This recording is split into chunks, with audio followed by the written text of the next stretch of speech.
All right. You've got this. You guys do this all the time. I remember when my kids were little, they had this cartoon, and there was like a virus queen and CPU something, I don't remember. But back then, all those words were such new terms, and nobody knew what those terms were. And now you guys all know what all those terms are. So things have changed. Remember, sometimes the books have not kept up with you. So anytime that's the case, you can move quickly. We looked in chapter 1 at the program development cycle, and we saw that it was always a cyclical thing. We've got to understand the problem, devise a plan to solve it, carry out our plan, and review our result. In writing a program, we're going to use that same cycle, analyzing the problem, designing the program, coding the program, and then testing it. So no matter what, we have to test it. So if you saw a test question that said, testing of a program is not necessary, is that true or false? That's false. That's a lie. We always test the program. Now, I've had some programmers in my class that were very interesting, and I've had some who said, I wrote this program, now I'm ready to try it. I'm like, what? And I said, yep, I wrote it. They spent like 3 days writing all that code, and now they're ready to test it. And I actually have had one guy who, the first time through it works perfect and he doesn't have any errors. That's really unusual. Most of us should test as we go, and we don't want to wait until the last minute like that to test. He kind of has his brain works a little different, I think, than everybody else. Okay, so let's analyze our problem. First of all, we have to identify the desired results. And for some reason, this always gets a lot of people on tests too. Yes, you're looking at your desired output when you design a system. It seems weird, but you've got to know what they want. And how else are you going to know what they want if you don't look at what they want? Now, because we're looking at this output, we're going to decide what kind of input we need to produce that output. So let's think about this one right here. They have this example here. It doesn't look like it, but it's actually a really good example. Has anybody ever played the lottery? We have a lot of gambling things here in programming. I don't know why, because it works well with numbers and it's repeatable and things like that. It's not promoting it. But if you've ever played a lottery ticket, you know they have like several numbers on there. They don't usually repeat. And there's lots of other rules that go along with creating those numbers that are on the lottery ticket. So here they say, you want 6 numbers to play the lottery. Is this okay? All 7s? Would that be a valid lottery ticket? It would be, maybe a slot machine, but not really a lottery ticket, right? What about this one? -3, 0, 689, 689. What's wrong with that one? There's negative numbers, there's 2 repeating numbers, and the numbers are too high. Lots of things. So yes, let's focus on the range of numbers is off, right? Because it goes negative and it has numbers that are way too high. So our range. What about this one? 1, 2, 6, 47.98765, 8893.45. What's wrong with that one? Big decimals. Too many decimals. We need whole numbers, integers, and our range is pretty far off too, isn't it? We have some pretty high numbers on that. So now we have more rules. So we walked in to our design meeting, and this person said, a lottery ticket just has 6 numbers. It's not hard. And they felt like they didn't really have time to meet with you anymore.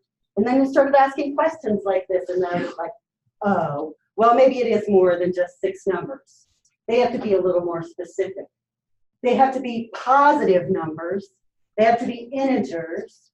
And we want them to be within the range of 1 to 40. So that really adds a lot more to those requirements, doesn't it?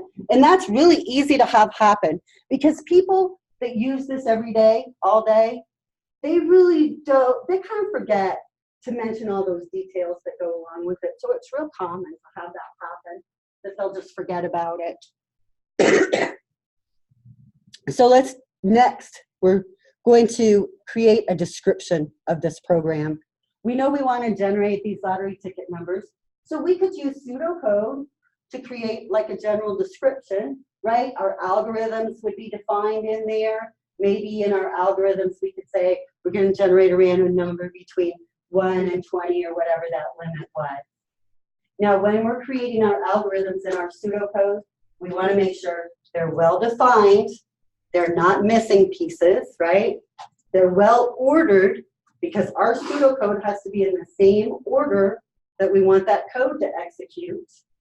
They have to produce some result, an output or an update or something. And they must get done in a reasonable amount of time. So we can't have a process that runs until next Wednesday unless we have a lot of resources available to handle that. What's an area where, can you think of an area where the processing never gets done and it just keeps going and they've made huge, huge facilities for that? I can think of a bunch of them. Can you think of any? What's that? What's steady? Is that one? Isn't that one? Where they're trying to get extraterrestrial communication and they're just constantly monitoring all these different devices. So they're doing a lot of processing all the time, continuously. So they created resources and they allocated resources for that. So that's a very unusual algorithm. So then we're ready to code. Finally, as we're done code, whenever we code, we're going to be looking at all of the charts and models and pseudocode and everything that people have collected. All these different bits of information from meetings, from talking to each other, and we're going to try to convert that into program code. In our program code, we're going to have some documentation, comments, and our comments are going to serve as our internal documentation. So we might say, here, I'm going to allocate some variables. This is where we're going to calculate the total amount due, just some sort of documentation to say what this code is doing. And then external documentation. Have you guys ever used any external documentation? What are they talking about? If you buy a new piece of software, what do you look at? Just install it? What kind of documentation do you see? So what kind of stuff would you have? They used to have books that came with the CDs and stuff. They don't do that much anymore. What do you see, like README files?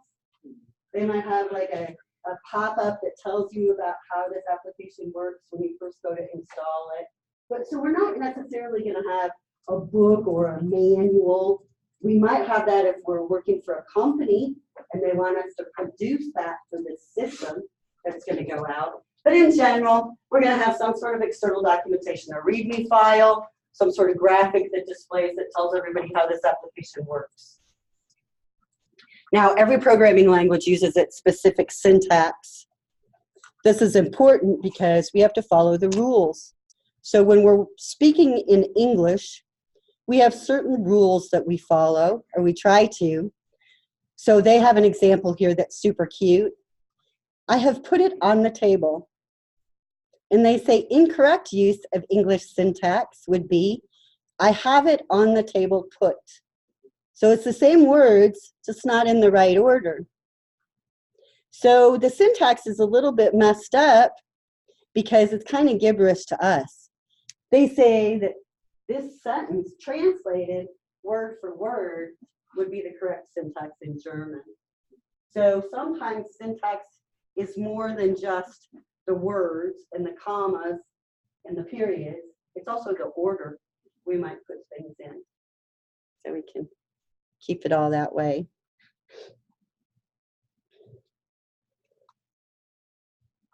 Next, we're going to test the program and make sure that we've got everything working. I have a really good story about syntax checking. If nobody would get offended, I'm going to tell you. My daughter moved to Springfield to go to Missouri State, and her best friend moved up here at the same time. And when they were moving over the weekends, Paloma's family was up helping her move, and I came up to help Heather move. And so we were not too far from here, over off of Missouri State's campus. And the girls could see coming down the road those LDS guys, if you ever seen them, the Mormon guys that are all dressed up really nice. And they're coming towards the house, you know, they're going to each house. And Heather and Paloma both felt like they were pretty full of wisdom, that they didn't need any additional wisdom, if that would make sense. They were busy moving and stuff. So when they came to the door, Paloma said, Mom, you answer. So Paloma's mom went to the door, and when the guys knocked on the door, Paloma's mom said, no hable inglés. Because it was all set up, and that's what she was supposed to say, and she knew it. And the guy looked at her and he goes, español. And so he talked her leg off, and so she didn't have a chance to get away from it. And we said, all this planning, and they understood the syntax that Yolanda could speak, so it didn't matter. My daughter said they should have went up to the door and said, sprechen Sie Deutsch or something. All their different languages. But that's what we're talking about with syntax. How do we communicate? How do we get things working together? So when we're analyzing things, we want to be asking a lot of questions. Did I interpret that data correctly? Does the program fulfill the requirements? Is it going to do everything it's supposed to? Are my formulas or procedures correct? Sometimes people get possessive of some of these things. They've spent a long time coming up with a requirements document or a procedures and formulas document. And if they find out something's wrong, they can be reluctant to get that updated. We want to make sure that that's not the case, that we know it's more important to get it accurate than it is to have it done. So just a thing. Desk checking is where we sit down and we look at written material side by side together to say this program looks correct. I think it's doing everything that it needs to do. We're going to check it sitting at our desks. Finally, when we code our program, the software that we use is going to give us syntax error notification, but it's not going to tell us if something is logically wrong. So we're going to have to test our program, hopefully with as much data as possible, to make sure that all of our logic is correct. One thing we want to do when we're testing is use good data, bad data, data you know the answers for, data you don't know the answers for, all those kinds of things. Again, it's the same problem as a developer. When we test this program, we know how it's supposed to work. We keep trying it the way we think it's supposed to work. When a user sits down at it, they are not going to know that, and they're going to start doing wrong things and just banging keys. And we want to make sure that it doesn't crash at that point. So there might be some extra steps. Those are our main program development cycle steps. We could have some extra things out in the woods. We might need an outline of our program so that we know what major tasks and subtasks, kind of like a project document. What are our to-do list items? We might have like detailed descriptions of each of these tasks to be carried out. Of course, Microsoft has software for us to do that too. If we are going to be selling this software, we might need to create that user's guide or some help files. If we work for Jack Henry down the road, we're going to definitely make sure all of our telephone support and web-based customer support people have been trained on this new software so that they can handle any calls that come in for it. We might have to duplicate some disks or flash drives.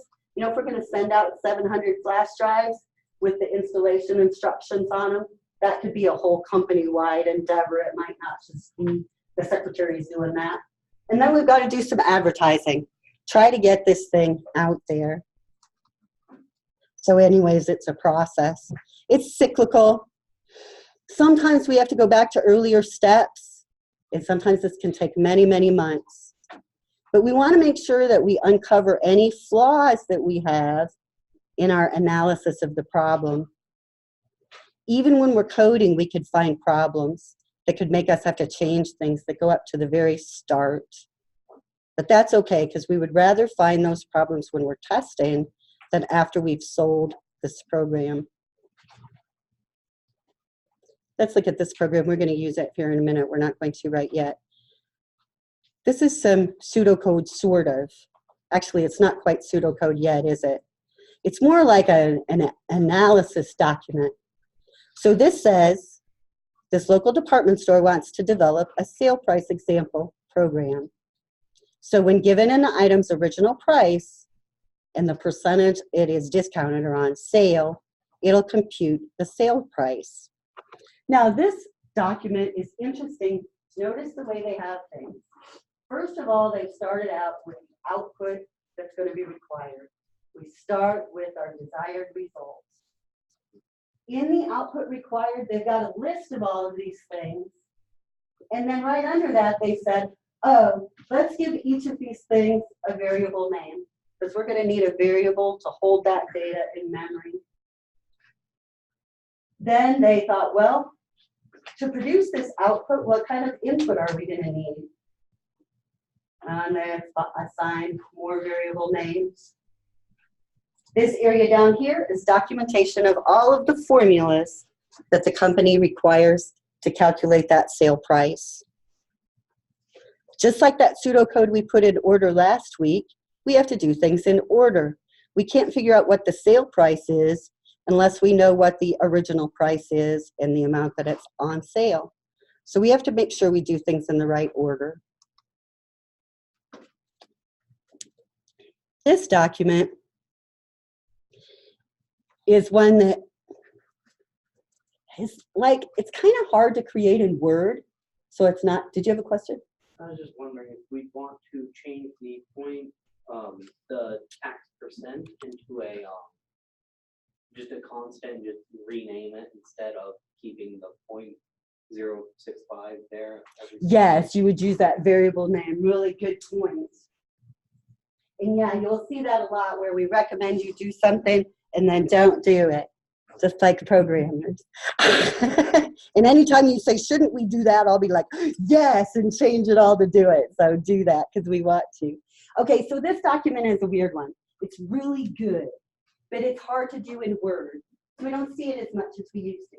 This is an IPO document, input, processing, output. Notice how easy it is. For that sale price program, first, over here on this side, we would list all the inputs we have for this program. Then over on this side, we would list all the outputs that we're going to have for this program. And in the middle, we just list the calculations or the processing that has to occur. So it's not much different than that preceding analysis document, but it kind of presents everything, I don't know, in a more well laid out way, where like if we realize that we need another input, we can add it really easily. We don't have to redo everything. So this IPO chart is really, really helpful, especially with these small beginning programs, where it lets us kind of get everything down on one piece of paper right in front of us so we can see all of our requirements all at once. Okay, so before we write this pseudocode, we've got to talk about this one last thing, and then we'll see what we do. Program design. We would like to have our programs be modular. So whenever we're designing a program, we want to identify major tasks that the program must accomplish, and each of these tasks will become a program module. Now, let's see, Logan is working on Discord, so I can kind of relate that a little bit to Discord modules. A lot of you, I think, are familiar with that. But what kind of modules do we have? We have users, right? So that's a whole separate module that takes care of users. And we have roles, and that's going to be a whole separate module that takes care of roles. What about where we associate a user with a given role? We might have, again, a whole separate module that does that association. In our smaller program, we can really identify these different modules. We're going to break each of these high-level tasks into these special submodules so that we can keep track of each thing's functionality. We might even divide those modules into submodules and into submodules and keep dividing as long as we have to until things are really logical. As we do that, and divide everything up into modules, we've created a modular program using modular programming. Let's see what this next thing says. Why do we want to do that? Well, if we break everything down into its simplest form, it's going to be simpler to code, right? I only have to do one single thing in my task. So instead of worrying about the whole rest of the world, I worry about my task. It makes things simpler. Each of our modules are self-contained, so they're independent of other modules. So that means I can have him working on one, and him working on one, and him working on one, and him working on one. And they can all be doing their jobs and fulfilling their functions without waiting for each other, waiting for him to get done so I can test my part, waiting for him to get done so I can test my part. It's a really important thing. When we're looking at a module, this is a good rule of thumb. We don't want it to exceed a page of print. Some people say 20 lines of code. There's all sorts of different rules of thumb. Some of the benefits: the program is much easier to read. It's easier to design, code, and test the program one module at a time. We can see that different modules can be coded by different programmers. And we can reuse our modules. That's really important in software development, code reusability. And modules that perform common tasks can be used in multiple programs, more than just reused in that program. Okay, so here's our sale price program. They kind of give us the pseudocode, so don't look, because we're going to write our own. So let's see if you can find Notepad++.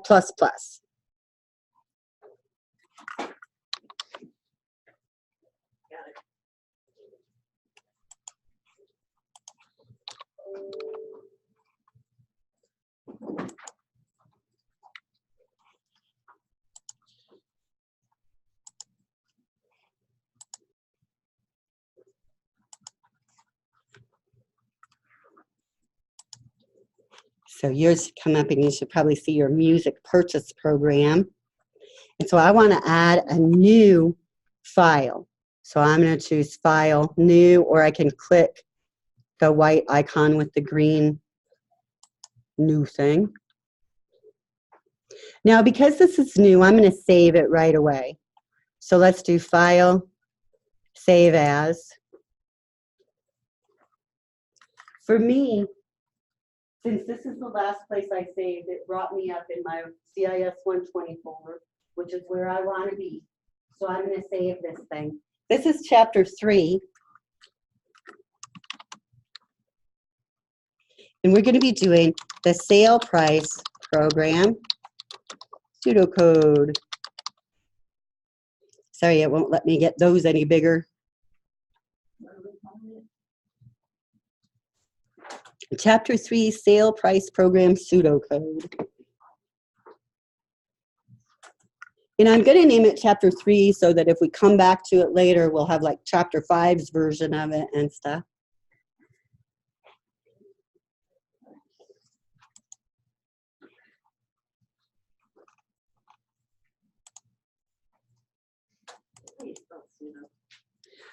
P-S-E-U-D-O. At least that's how I keep spelling it. It gripes at you no matter how you spell it.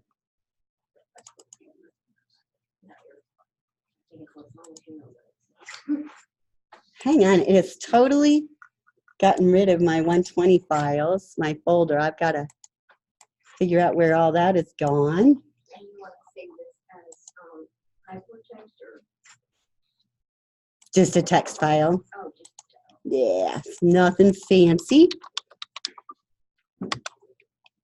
Let me get it up with our textbook because I'm missing my files.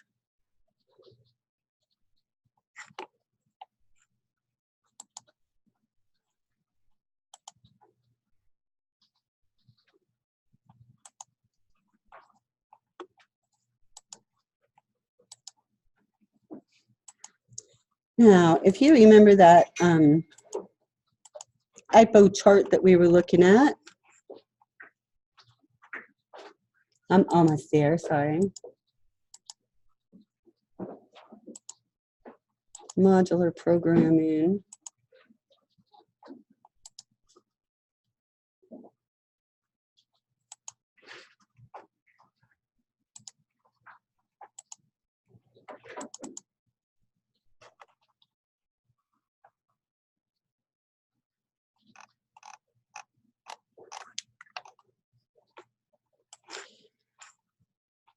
Now, as we create this program, we're going to kind of think about our modules like this. We're always going to have a main module. Our main module will be the entry point for our program. So if we call our program, we go to try to start running it. We want to start running at the beginning of our main module. In our main module, we're going to call other modules, like an input module, a perform calculations module, and an output results module. There were some questions on that chapter 1 review questions that were a little bit about this. They were kind of premature, but they said, if you, in your main, say, call input data module, what will be the next thing that would execute in your program? The first line of code in your input data module. Now, when this module gets done, it's going to return control to the main module. The main module will continue executing at the line after the call to the input data. So that's how our modules are going to be set up. We're going to create a main module, an input module, and an output module, and then our processing, our perform calculations module. So that's how we'll split them up here at first with our different modules.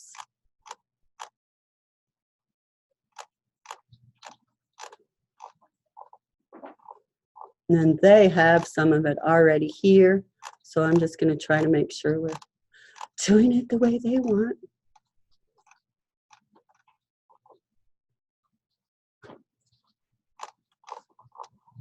Can't get to the right spot. Like I said, I love these online. I think I was there. So what were our input variables that we need? They say we need the item name, the original price, the discount rate, and then our output or calculation variables were amount saved, sale price, tax, and total price.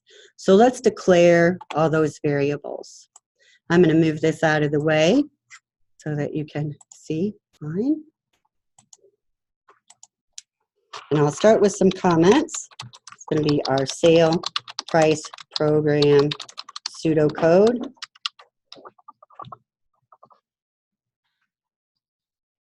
Put your name, because you're the awesome developer here.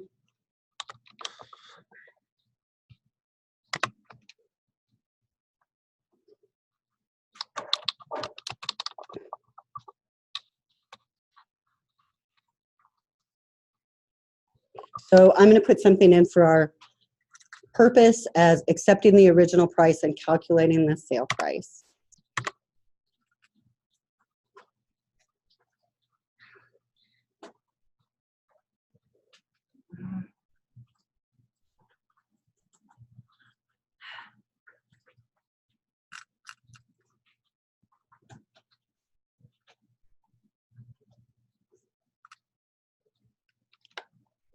I'm going to declare all of our variables.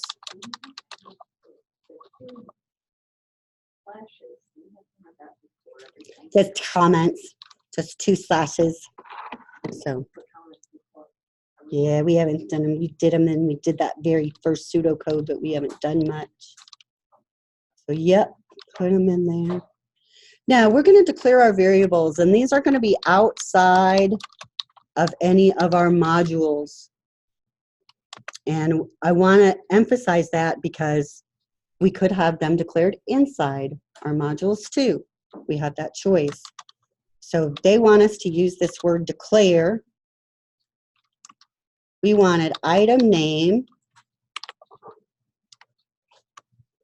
as a string.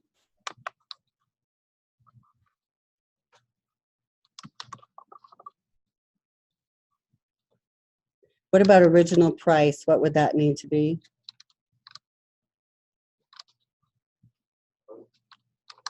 So it sounds good. Then discount rate. And it looks like we're not going to be including a decimal place in this. We will be dividing this by 100 to get the actual discount percentage. So we should be okay using an integer.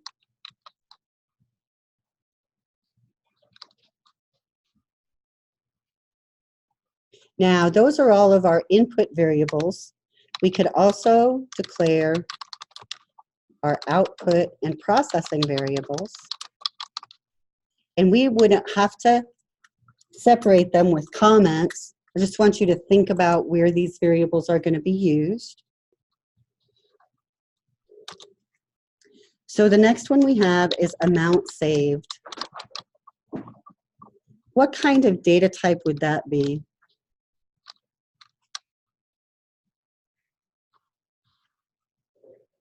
Float. And then our sale price, probably float too, huh?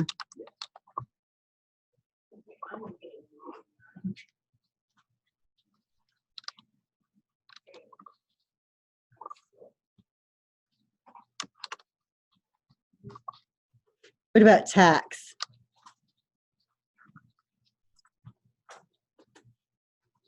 Can I make it an integer? I don't think so. Think it should be float? I think it should be float. What if I have decimal places? I never have tax that's an integer. I don't know about you guys. Once in a while, you might get that $7 worth of tax.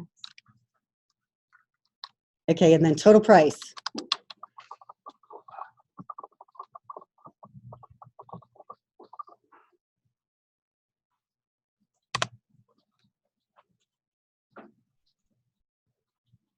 When you say outside modules, what do you mean by that? Is it just like the highest modules? Yeah, it's like it's not within a module, so they're going to be considered global variables. So they're going to be available to all of our modules. So let's put that in there. Our variables are outside the modules. I'll add another comment. These are global variables. Remember, I said I go fast. I know, I am like, halfway through, and you're like, no, I do not like that. Mhm. Okay, you do. I should see those fingers tied in knots. I know you were going as fast as you can. So would you recommend us to like, as for some of your as's, they're capitals and some of them are lowercase, would you recommend keeping them all the same? Yeah, they should all be the same. Point out to me where I've been inconsistent, and that'll be good. And then everybody can be mad at me. And yeah, because since we're using pseudocode, there's no rules. But yeah, it would look nicer if I would be consistent with it, right? But since pseudocode is just kind of, whatever, definitely makes it better. And does it matter, second one from the bottom? Well, I shouldn't say as a, I'm adding words. Your string capitalized, doesn't matter. Do I? Your string capitalized. I have string capitalized. That's just a C# thing. She just, I just do too many different languages. Sometimes I just carry through. Any questions like that are good. Let me make it lowercase since I did all the others lower. There we go.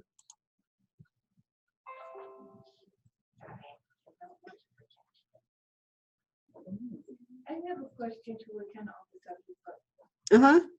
I keep getting these stupid Norton antivirus stuff saying that, no, sorry, I would And- recommend taking Norton all the way out. I don't have Yeah. it though, that's the Yeah, thing. and then It's using all of malware them. lights that Now, where all of them are all trying to tell me that they've all expired, and I don't have any of them. that I know of. Uninstall them. Uninstall that. Go to Yeah. add remove programs and remove. Yeah. Look on Google as to how to do that. What is it? Yeah. Please. That's Well, why Norton can, it has- yeah. It'll do it. It has Well, I didn't notifications put it in. expired, but No, it's it- much better. came with seems it. like that, and I'm like, Uninstall them, and they'll fight with each other too. So they'll slow your machine well, down. I wasn't the one to put any of them They'll fight with each other. It doesn't matter whether you put them on there or not. They'll still Yeah. fight with each other. in. They don't care who installed them. I didn't even know I had them. They will, they'll fight with each other really bad. Okay, so we've declared all our variables. So I want to start with our first module. And our first module is going to be our main module. So do you want our main module to start with an uppercase M or a lowercase? Doesn't matter to me. Sometimes it means more to people if it's uppercase. We already have modules as lowercase, so we might as well keep it the same. Okay. I have. So here is our main module. Could you log on to that computer and use Zoom there so that you could see it good? Yes, ma'am. All righty, let's do that. Okay, so I'm going to go ahead and type end main module. And then if I were going to put any code within that module, I would type it in between the two. Some of your development environments will go ahead and end things for you automatically when you start them. It can help us code. Some won't. I'm just going to go ahead and put the end there so that I don't forget about it, because I'm going to come back later and add more to this thing. But we know in our main module, they said they were going to call an input data module, right? What else are they going to call? They called it calculations, right? And then their output.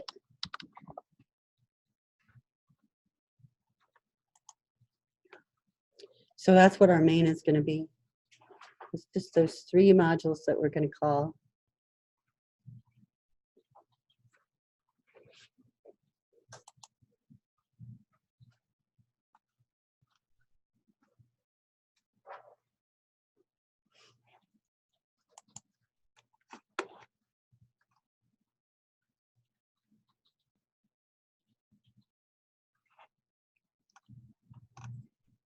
So last time we wrote some pseudocode.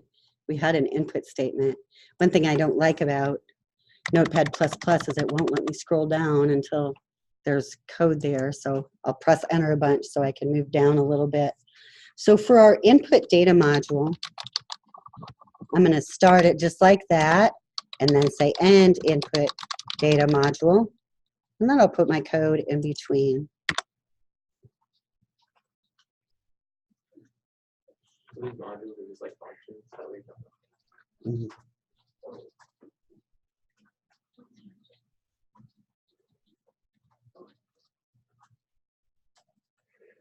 Now, in my main,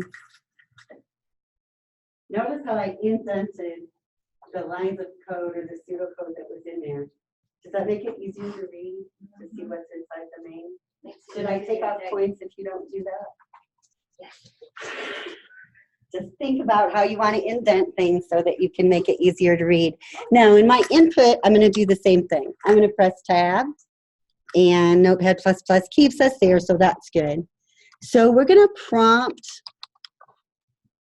for the item name.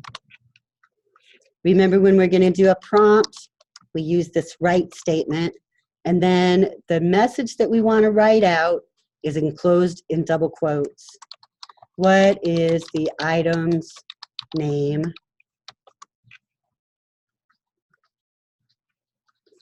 And after we prompt for something, we have to read it in from input.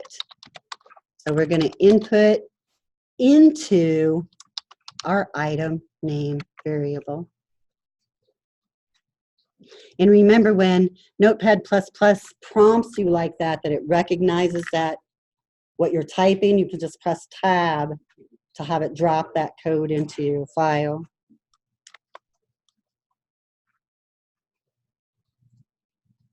Now I'm going to do another write command. What is its price and the percentage discounted?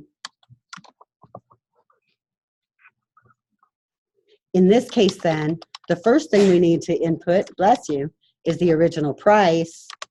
And then we need to input the discount rate. And I'm not finding that. Did we declare that variable? They're calling it discount rate. We declared it. There it is. It was just being slow. That's the end of our input module. So notice how by creating our different modules, we're going to keep each one really simple and only concerned about its job. Now I need another comment here. Prompt for the price. Right, because we have to have a prompt and then we read in the input.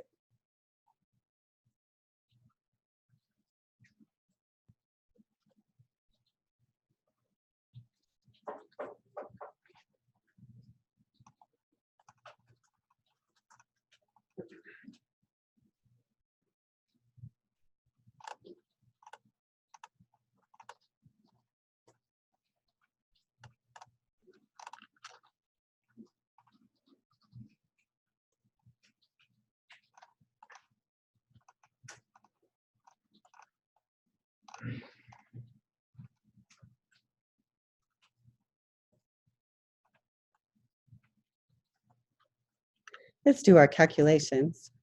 They have a lot of different versions of this pseudocode in your chapter, so it'll really help a lot if you read through them. So we want to do our calculations module.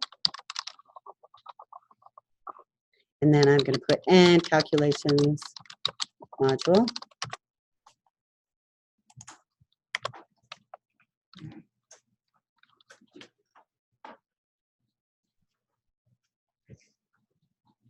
Now, in this calculations module, I'm going to go up good. In our textbook, they declare a new variable. This variable is local. That means it's only going to be available in this module. It's going to be a local variable.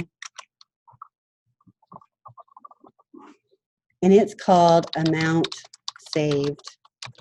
And it's going to be a float.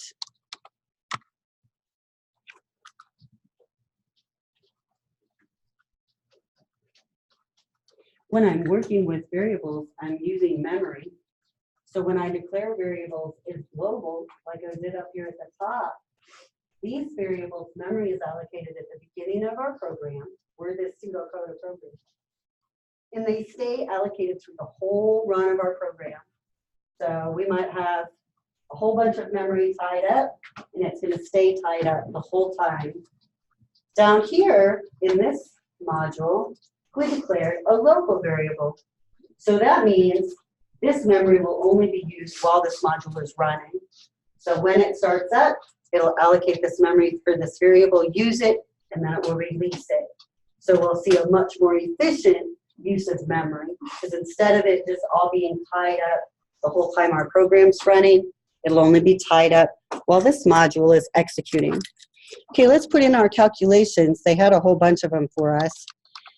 Remember, if we're doing a calculation or anything that changes the value of a variable, they want us to use this set statement. So the first thing we're going to calculate is this amount saved. And it's going to be our original price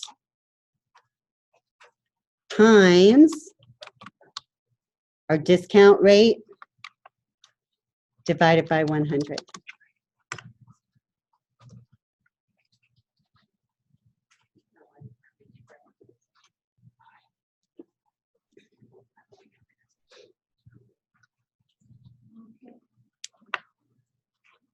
Do I need those parentheses?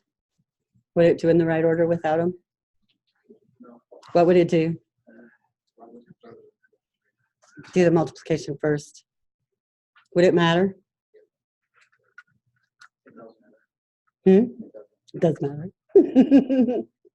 Matters a lot. Okay, next thing that we're going to calculate is our sale price.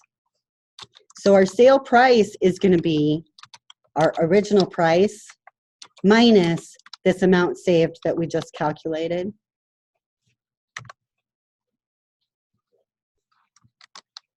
Next, we're going to calculate our tax. Now it's going to equal our sale price times 0.065.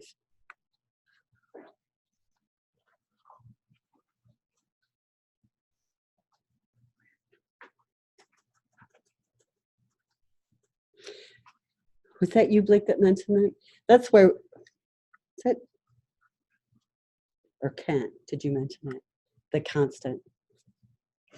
Jacob did, way over there. I see, are you trying to trick me? Jacob mentioned earlier, this tax amount, that should be a constant, right? We don't want that coded in our program. So let's go fix that. We're gonna go declare that constant. Do we want it to be a local variable or a global variable? Let's make it local. And I'm just going to put this word CONST, and we're going to call it tax rate as float equal to 0.065. And then we can multiply by that tax rate.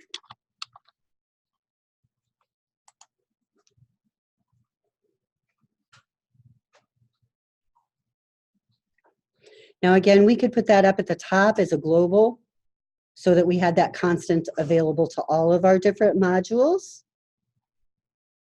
Either way is fine. And I sort of just made up how to do a constant there because they don't really tell us in our pseudocode. One thing that I didn't make up though is whenever we have a constant variable, most of our programming languages like that variable name to be all in uppercase. And then that indicates that this is a constant value that's unchanging in our program. And this one will be very close to Python with this program, so we'll be able to convert it to Python very easily. All right, let's do our output module. And let's make sure what I called that. Output data module. And then I'm going to say end output data module.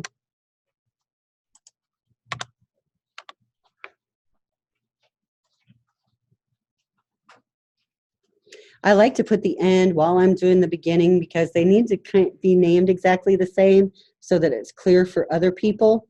And I kind of have a tendency of naming things just a little bit different if it's been a while. So I'll just go ahead and do it at the same exact time so that I don't fall into that trap of naming it a little bit different, confusing others.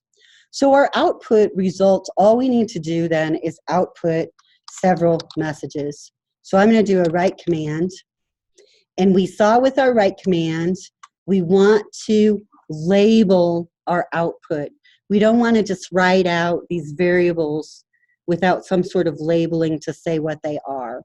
So for our first one, we're going to say the item is, and then I'm going to have a space before I end my double quote, and then I'm going to add the item name to that write statement so that I output that variable along with that label.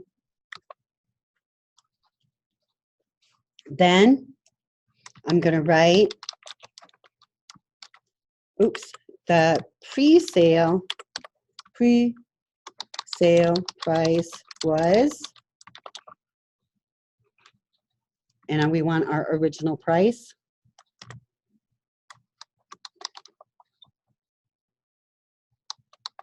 Then our percentage discounted was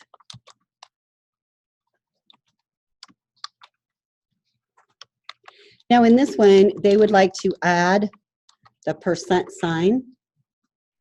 So we'll add that into our output.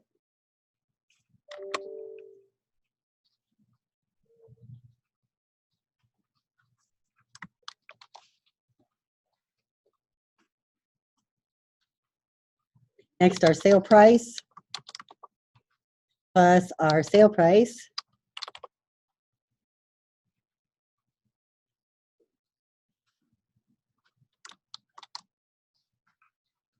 The tax amount And finally, our last thing is going to be the total.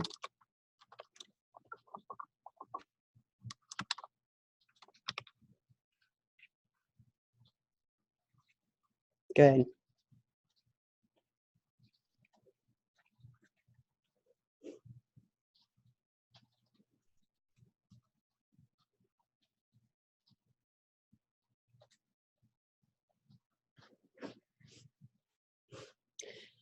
Your online textbook keeps telling me it's updated the read aloud feature. I want it to read to us.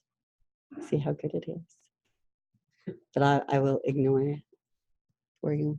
Okay, so looking at this program now, we have really blown the top off of it. We went from just the 3 lines of pseudocode a week or so ago to 3 modules plus a main of pseudocode here in this one. So substantially a lot more than what we were looking at the other day for sure. This is the first section of the chapter. The next section of the chapter talks about flow charting. And so we're going to look at doing a flow chart of this pseudocode next time. So now, if everybody's got this and can save it, if you don't forget I'll post this video so you can go through it at home and pause things and however you want to do it and review things. But for now, we need to have lab time because I know everybody was working on their scratch games. So if you're all done with your scratch game, you can get out of here or help some other people. Or you could make it better. That would be a good option too. But lab time.